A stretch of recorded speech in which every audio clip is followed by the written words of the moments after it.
one of the most difficult things about being an instructional coach is that you are required to wear a lot of hats.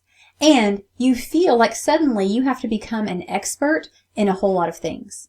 So how in the world do you get started? I'm Allison Dowda from A Double Dose of Dowda, and this video is part of our series about how to become an instructional coach.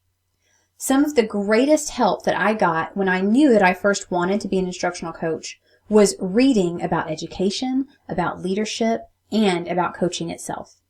Today, as an established instructional coach, I still get invaluable help the same way. So, this video is all about sharing some of the books that helped me most from before I started coaching into my first few years as an instructional coach. Here's the first one. And before I tell it to you, I'm going to kind of gently float this idea out to you.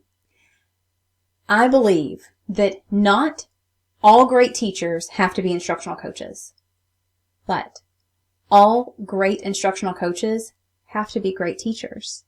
So begin, before you become an instructional coach and you are still in the classroom as a teacher, begin becoming a great instructional coach by being the best teacher that you can be. I absolutely love the book, What Great Teachers Do Differently. It is a quick and powerful read by Todd Whitaker. It covers things like how there should be incredibly high standards that begin with teachers. It talks about the value of planning and building relationships, about dealing with behavior issues in the classroom, and making sure that we always focus on students first. So this book has everything.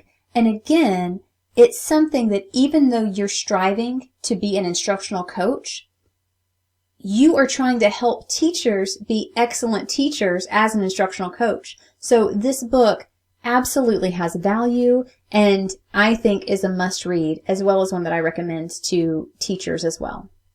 Next is the first book that I ever read about coaching, and it has one of my all-time favorite quotes, which is, "You can't help someone if you think that they suck." I literally, when I read that, I remember I underlined it. I wrote the word ouch with like 3 exclamations in the margin and circled it a whole bunch of times. That book is The Art of Coaching by Elena Aguilar. I have to admit, I did not appreciate it as much as I should have on my first read through. My first impression was, this book, it's too mushy, it's all about emotional stuff. I have found more and more value in it the longer that I coach. Now, I don't want to turn you off of that. I do just want to say briefly that when I went into coaching, I thought it was going to be all task driven. Like, let's get stuff done and let's make changes for teachers. But what we do as coaches is truly emotion-based work. And that's something, it's not the only thing that this book is about at all. Please don't think that. But Aguilar taps into this beautifully. And so that's one reason that I recommend it. This was also helpful because it has kind of this step-by-step guide of getting started with coaching, and it helped me to understand what kind of coach I wanted to be. So lots of good little golden nuggets in this book to enjoy. The next book does touch on education, but it is not strictly an education book. To be honest, those are some of my favorites to read though. I love books about business, about psychology, about leadership, things that are not specific to education, and this is one of them. Drive by Daniel Pink is all about a body of research known as motivation theory. It turns out that in most cases, rewards and consequences are less important in motivating people than giving someone autonomy and mastery and purpose. That's what it's all about. So it's a good read through both the lens of a coach working with teachers, but also a teacher working with students. All right, next on the list. Jim Knight is 100% the king of instructional coaching. And I will tell you, he has so many great reads. But if you're doing Art of Coaching, which I've already suggested, and so let's just say that you're going with this list, Better Conversations by Jim Knight is my pick for his books that I want you to read as you're first getting started. Because rather than another book that goes an inch deep and a mile wide about all things coaching, this one just zooms in with laser focus on training yourself to be better in your coaching conversations.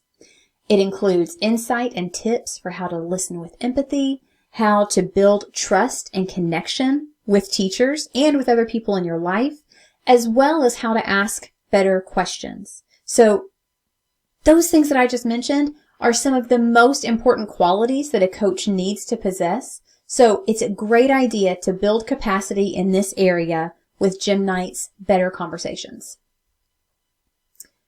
The last one on my list, I have to include Carol Dweck's book, Mindset. She's the one who coined the phrases growth mindset and fixed mindset, which are all the rage in education these days. This is another research and psychology book that applies to students and teachers. It's not written specifically to target education, but it does have implications in school that they talk about in a couple of chapters, so it's worth a read. Now, I will admit that this one is a little dense at times as far as reading goes, but its research is profound and valuable if you work as a teacher or as an instructional coach. So there you have it. My first few books to get you started on your coaching journey. What Great Teachers Do Differently by Todd Whitaker, The Art of Coaching by Elena Aguilar, Drive by Daniel Pink, Better Conversations by Jim Knight, and Mindset by Carol Dweck. Now, I would love for you to leave your feedback in the comments for this video on what you think of these books, or if you have some other must-reads for beginning coaches to add to this list. One final thing is I do want to recommend that if you read any or all of these books, start taking notes and hang on to them as a reference, because in our next video, we're going to talk about how to prepare for interviews. And guess what? Those little notes and those thoughts and those scribbles that you have from these books, you're going to be able to use these when you start getting ready for interviews. So go ahead, pick out which of these you're going to start with first and start reading. And please let me know what you think. As always, thanks for watching, and we would love for you to subscribe to our channel.